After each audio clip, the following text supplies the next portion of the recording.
Hello, everyone, and welcome to A Mindful Moment. It's Justin Epstein, author of the top selling book Super You and minister of the Unity Center of New York City. I'm glad you're listening today and watching. So, today I'm going to share with you some more from a book I read at the age of 12 and have read several times since, of course. But I think it planted seeds in my mind early on for spiritual things. And the book is The Inner Game of Golf by Timothy Galway, who has written for many different areas of life. He's written books on different areas of life.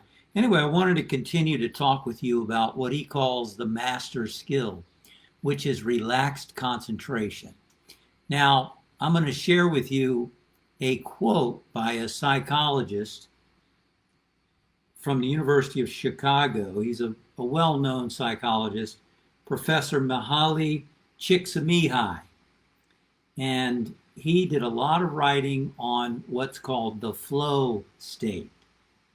Now, the first edition of Inner Game of Golf that I read at 12, I don't think they even knew what the flow state was then.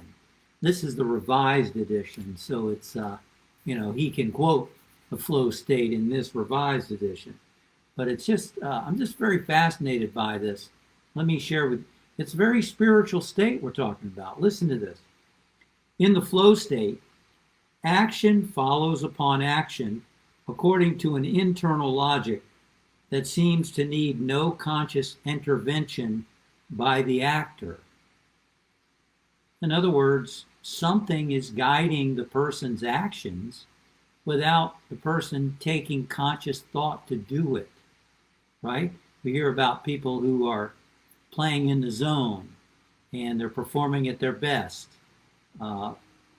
Athletes, of course, martial artists, athletes, chess players, mountain climbers, race car drivers, creative problem solvers, dancers, public speakers, and he writes, even people in love.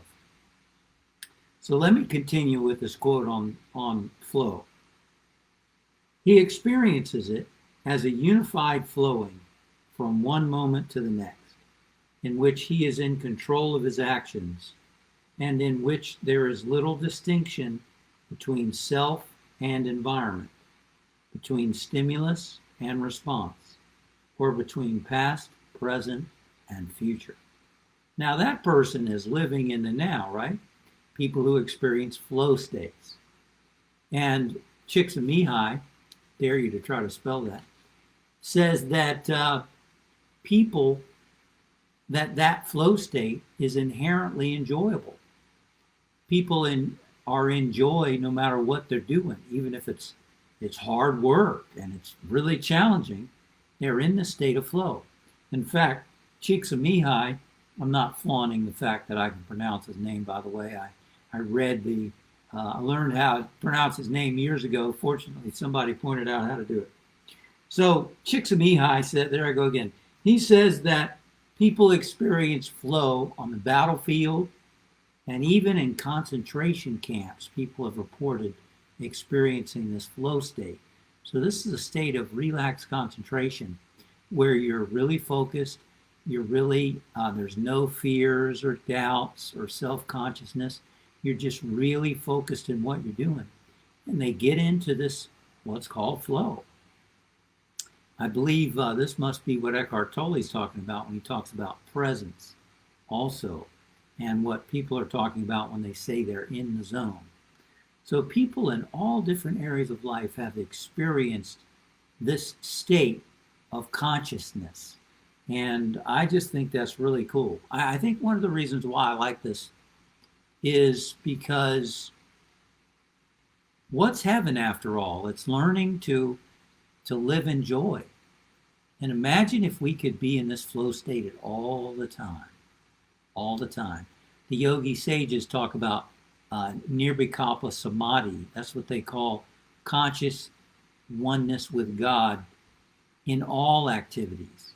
Whatever you're doing, you're just in that state of God conscious activity. And I just wonder if flow and being in that state of Nirvikalpa Samadhi is something similar. I'm sure they're different, but flow is it's one of the stages leading up to that highest stage, I bet. And one of the things Galway points out is that people who have experienced this flow state and performed at optimal levels, and I bet all of us have been in this state at some point. Maybe we didn't realize it. We thought, wow, I feel happy or whatever. We didn't even know we were in it.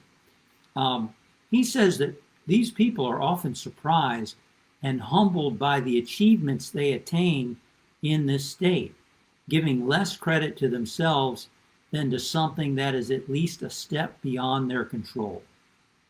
They usually shy away from trying to teach the attainment of this state, knowing intuitively that no words or formulas can promise to take student or teacher through the door to this valued experience.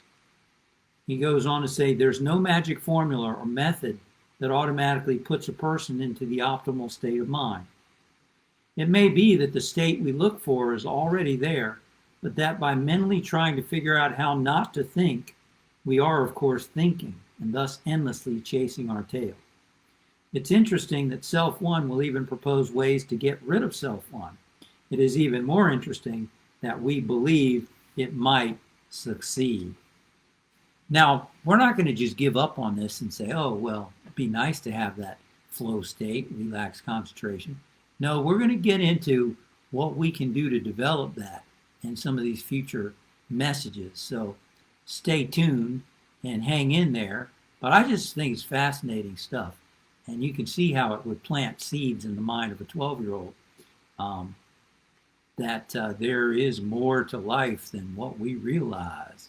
So pay attention to what you're doing and see if you don't find yourself experiencing this flow state.